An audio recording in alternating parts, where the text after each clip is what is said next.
addiction. Connaître la neurobiologie d'une addiction nous permet non seulement de savoir comment les substances agissent au niveau du cerveau, mais aussi permet aux recherches de trouver quelques solutions, quelques traitements pour les gens qui utilisent ou qui sont dépendants à des substances. L'histoire de l'homme avec les drogues et l'alcool revient à l'Antiquité, qui a été utilisée soit dans un but antalgique pour soigner ou dans un but festif. Ça peut être aussi utilisé dans certaines religions comme en Inde ou comme certaines religions égyptiennes. La médecine grecque aussi a utilisé l'opium en signalant déjà, depuis la médecine grecque, on a déjà commencé à signaler que les substances peuvent être nuisibles pour l'individu. Qu'est-ce qu'une substance psychoactive? Avant, on parlait, toutes les substances, on les nommait comme drogue, alors que le mot drogue désignait en réalité drug ou un médicament qui a été utilisé par les anciens pharmaciens. On a préféré utiliser le nom substance psychoactive parce qu'en réalité, elle agit au niveau du cerveau en modifiant soit les fonctions, soit les neurotransmetteurs qui sont responsables des fonctions au niveau du cerveau. Donc, une substance est dite psychoactive lorsqu'elle agit au niveau du cerveau, modifiant certaines de ses fonctions.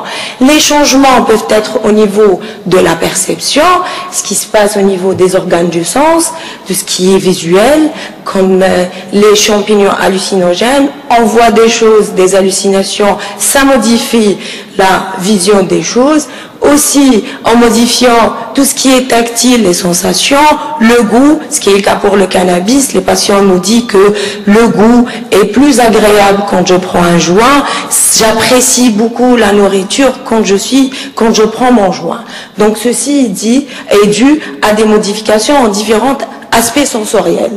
Aussi, elle modifie non seulement les perceptions, mais aussi l'humeur. Il y a des substances qui font que l'humeur va changer d'un pôle à l'autre. Soit elle sera exaltée, soit elle sera inhibée. On trouve aussi la modification de la conscience et du comportement des personnes qui vont devenir irritables, excitées.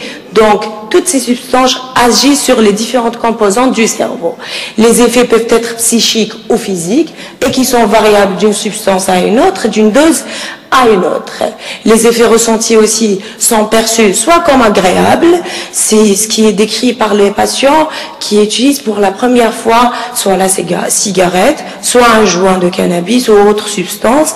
Il y a des personnes qui continuent à utiliser parce que c'est une sensation agréable et ça déclenche un circuit de plaisir au niveau du circuit de récompense. D'autres, ça donne une sensation désagréable. Il y a des patients qui ont utilisé pour une première fois un joint, ce qui a donné une sensation de déréalisation ou de dépersonnalisation. C'est des personnes qui se sentent coupées, qui a un changement de l'environnement, ce qu'on appelle une déréalisation, et qui ne réutilisent plus la même substance.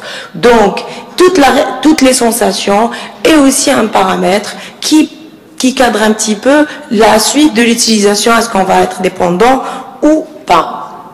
Les substances psychoactives peuvent engendrer des troubles liés à leur usage ou mésusage, c'est-à-dire soit on les utilise de façon abusive ou soit on les utilise par une voie qui n'est pas adaptée à leur utilisation.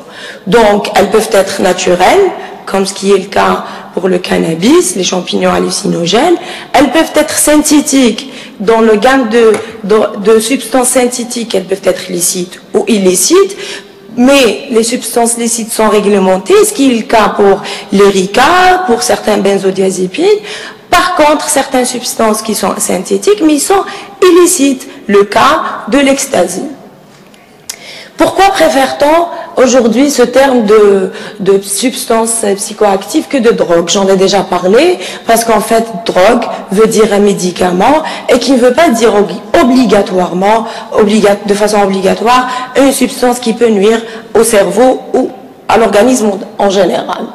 Alors, comprendre la neurobiologie, ceci veut dire qu'il y a des structures au niveau du cerveau qui sont impliquées dans les troubles liés à l'utilisation de substances. Ces régions dans le cerveau sont régulés par certains neurotransmetteurs ou des substances qui sont sécrétées par le cerveau. Il s'agit de circuits de récompense. C'est le circuit de plaisir humain qui n'est pas impliqué seulement dans le trouble lié à l'utilisation des substances, mais aussi dans tous les plaisirs humains. Alimentation, plaisir sexuel, le fait de sortir, de partager quelque chose de plaisir. Il y a des régions dans le cerveau qui sont activées par le biais d'une substance qui est la dopamine, et ça donne cette sensation de satisfaction. Les régions sont, on a le cortex préfrontal, le noyau accumbens, l'amygdale et l'aire tegmentale ventrale. Comment ils agissent? Ils agissent en modifiant les différentes structures, les différentes fonctions, la mémoire, les mouvements, la conscience, la perception, les différentes fonctions des organes de sens. Alors, la voie biologique commune à toutes les substances est la dopamine, la fameuse dopamine, substance de plaisir. Donc, toutes les substances pratiquement engendrent une activation du circuit dopaminergique. Quand on active le circuit de la dopamine, on a cette sensation de plaisir, que ce soit par les substances psychoactives ou par toutes les activités de plaisir. Ces substances, ils vont engendrer une augmentation de la concentration dans le noyau accumbens, qui est lui-même lié aux autres structures du noyau, du circuit de récompense, d'où cette sensation de plaisir.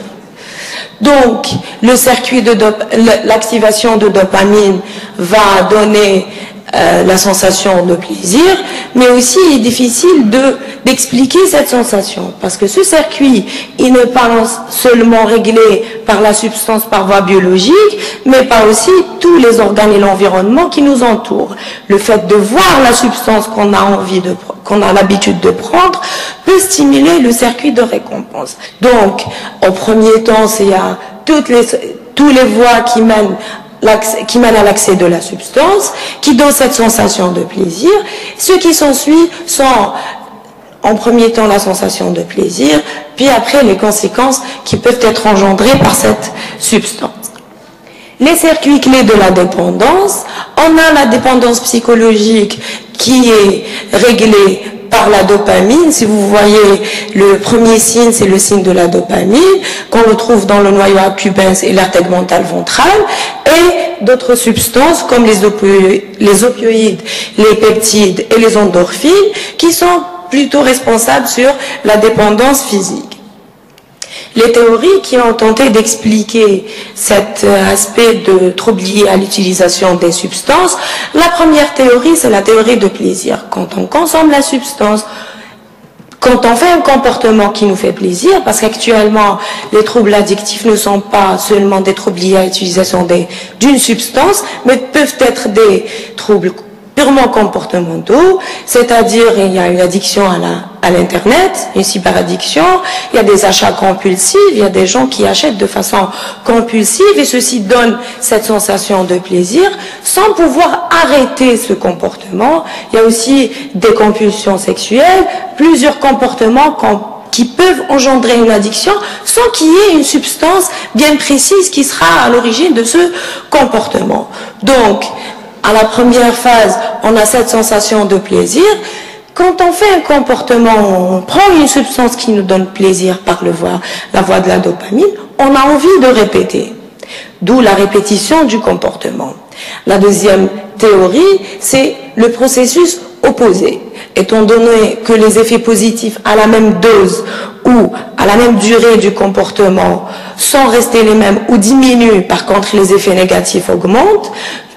Par conséquent, on a besoin d'augmenter soit la durée du comportement, soit la dose ou les fois on répète plusieurs fois la consommation, ce qui est expliqué dans la théorie de processus opposé. Autre théorie, c'est la théorie de sensibilisation, et dans ce cas-là, c'est le wanting et le liking. Dans cette théorie, on explique que l'augmentation du vouloir ou le wanting, le fait de vouloir consommer, est plus importante, ce qui conduit à l'usage compulsif ou répété d'une substance ou d'un comportement. Les substances psychoactives perturbe la transmission entre les neurones, c'est-à-dire le neurone, il a une information à transmettre, c'est un influx nerveux. À la fin du neurone, on a une substance chimique qui sont les neurotransmetteurs qui circulent d'un neurone à un autre. Donc le rôle du neurone, il transmet un influx nerveux qui sera transformé en un influx chimique par le biais de plusieurs neurotransmetteurs.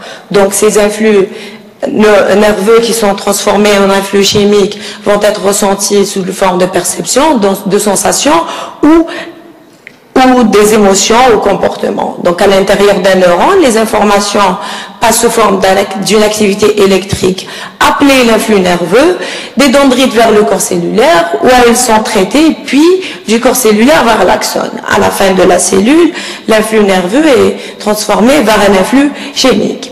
Il existe plusieurs centaines de neuromédiateurs et ils sont différents. On trouve la dopamine qui est la plus présente dans le cerveau et pratiquement dans tous les aires cérébrales. La sérotonine, la noradrénaline, l'endorphine, les cannabinoïdes, les opioïdes, l'acétylcholine. Les neurotransmetteurs les plus impliqués dans l'addiction sont la dopamine, les endorphines et les récepteurs cannabinoïdes. Les fonctions des neuromédiateurs. Le neuromédiateur ne véhicule pas seulement l'influx nerveux, mais il est responsable sur la régularisation de la quantité des neurotransmetteurs au sein des neurones du cerveau. Donc on va voir ici dans le schéma, vous voyez qu'il y a plusieurs neurones. Ça c'est la neurotransmission du GABA au niveau du noyau accumbens. Regardez, il n'y a pas seulement la transmission qui se fait par plusieurs neurones vers un neurone, mais aussi la régularisation de la quantité du neurotransmetteur au sein de chaque cellule nerveuse. Donc, on a dit qu'il véhicule l'information et aussi il régule la quantité ou le circuit de l'information des neurotransmetteurs au niveau du cerveau. Il faut savoir qu'il y a plus de 100 milliards de neurones dans le cerveau et chaque neurone étant lié aux connexions avec des milliers de neurones. Donc, une substance psychoactive dont la structure moléculaire est similaire aux différents neurotransmetteurs du cerveau, automatiquement aura le même effet que la dopamine. S'il y a une substance qui ressemble à la dopamine, on a le même effet de la dopamine. Si elle ressemble à la sérotonine, elle a le même effet que la sérotonine et vice-versa. Le mécanisme d'action est différent. Certaines, ils imitent le neuromédiateur, pardon. Ils imitent le neuromédiateur et se substituent au niveau des récepteurs, c'est-à-dire prennent place au niveau des récepteurs, ce qui est le cas de la morphine par exemple, qui s'installe dans les récepteurs endorphiniques, la nicotine dans les récepteurs d'acétylcholine. D'autres substances, soit ils augmentent, soit ils diminuent la concentration du neurotransmetteur. D'autres substances aussi bloquent carrément la neurotransmission, c'est-à-dire on n'a plus cet influx nerveux ou on n'a plus cette libération du neurotransmetteur au niveau des neurones. Ce qui est le cas pour l'alcool, par le biais des récepteurs du glutamate et la glycine, qui sont impliqués essentiellement dans les mécanismes de mémoire. Ce qui explique les symptômes après dans l'alcoolisme chronique qu'on a des symptômes qui sont la perturbation de la mémoire. Quelle que soit la modalité d'action, les neurotransmetteurs bien sûr agissent sur la dopamine, ils augmentent, mais en parallèle, l'information n'est pas la même information qui est transmise par la dopamine intrinsèque. Par conséquent, l'information qui va circuler entre les neurones, elle est altérée et brouillée, les perceptions changent, les sensations aussi, et toutes les zones du cerveau peuvent être affectées. De même, toutes les fonctions psychiques, c'est-à-dire les fonctions exécutives, tout ce qui est planification, raisonnement, résolution de problèmes, et aussi tout ce qui est mémoire et autres les fonctions d'autonomie, par exemple. Pour expliquer la difficulté de certains usagers à arrêter ou à contrôler leur consommation, l'addiction, on a mis le rôle central des neuromédiateurs. Le principal, c'est la fameuse dopamine. Donc, les substances additives ont un effet comme propriété de libérer la dopamine dans un circuit bien précis qu'on a déjà décrit, c'est le circuit de récompense. La libération de la dopamine entraîne un afflux de plaisir et une sensation de satisfaction. Donc, le cerveau demande de continuer la consommation ou de répéter la consommation afin de retrouver cette sensation de plaisir qui est régulée par la dopamine. La notion de plasticité neuronale, c'est une notion récente. Avant, on se disait que le cerveau humain, il se développe devant le stade embryonnaire et après, à l'âge adulte, on n'a plus cette fonction, il est plus malléable. Donc, les études récentes ont montré que le cerveau a une capacité par laquelle le cerveau, il peut créer des réseaux neuronaux, il peut défaire des réseaux neuronaux, il peut réorganiser des zones de neurones afin de réorganiser des fonctions. Ce qui a poussé les chercheurs à chercher cette plasticité neuronale chez les personnes qui ont des troubles liés à l'utilisation des substances, c'est cette attitude de maintenir le comportement malgré les conséquences négatives. C'est-à-dire, c'est quelqu'un qui prend de l'alcool malgré les problèmes familiaux, malgré les problèmes professionnels, malgré qu'il n'a plus d'argent. Dans ce cas, ils ont trouvé que ces gens qui ont des troubles liés à l'utilisation de substances ont une difficulté, ont un déficit dans la plasticité neuronale. D'où cette rigidité ou maintien dans le comportement. Donc, ils vont s'inscrire dans un cercle compulsif avec une perte de contrôle et installation de troubles liés à l'utilisation des substances. Certains chercheurs aussi, ils ont fait des études sur 2 circuits clés au niveau du cerveau. Donc, on a le premier système qui est le système qui active les neuromédiateurs comme le noradrénaline qui donne cette sensation de tachycardie, d'HTA. Et l'autre, c'est le système qui est le système réglé par la sérotonine qui est responsable sur tout ce qui est impulsion et envie. En physiologie normale ou dans l'état normal des troubles liés à l'utilisation des substances, l'activation d'un système entraîne l'activation d'après le système. C'est-à-dire, ils ne sont pas activés en même temps. C'est le premier qui active le deuxième. En cas d'utilisation d'une substance, on a les 2 systèmes qui s'activent en même temps et on a cette sensation directe. Donc, cette sensation de plaisir est bonne. On ne peut pas dire qu'on n'a pas envie d'avoir cette sensation de plaisir.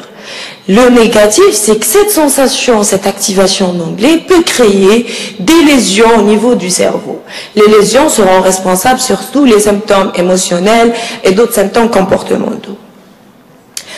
En résumé, la neurobiologie a permis un petit peu d'expliquer tout ce qui est aspect physiologique de troubles liés à l'utilisation des substances, mais ce trouble reste un trouble multidisciplinaire qui dépend de plusieurs facteurs qui sont culturels, sociaux et psychologiques, d'où l'intérêt actuellement d'une étude multidisciplinaire.